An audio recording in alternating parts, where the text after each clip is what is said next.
আসসালামু আলাইকুম ওয়া রাহমাতুল্লাহি ওয়া বারাকাতুহু। ভাই ভিডিওটা উপরে টান দিবেন না। যারা শুক্রবারে নামাজ পড়েন দুইটা কাজ থেকে বিরত থাকবেন, না হলে লেকি হওয়ার জায়গায় তোমার জাহান্নামী হয়ে যাবেন। সেই দুইটি কাজ হলো, যেমন বলেছে যারা আগে মসজিদে প্রবেশ করবে তাদেরকে অনেক সওয়াব দেওয়া হবে। যদি সেই সওয়াবের কথা জানতো তাহলে টিকিট কাটে মানুষ আগে মসজিদে প্রবেশ করত।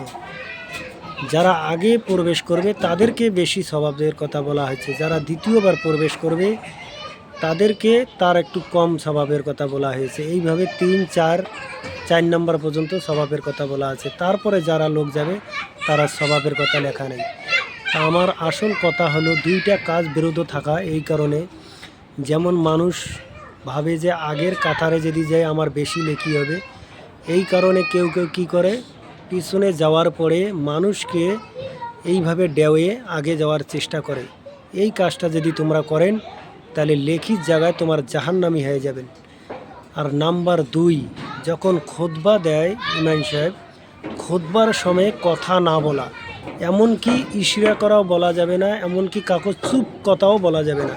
তাহলে এই দুইটা কাজ যদি তোমরা বিরত না থাকেন তাহলে তোমরা উল্টা লেখির জায়গায় জাহান্নামী হয়ে যাবে।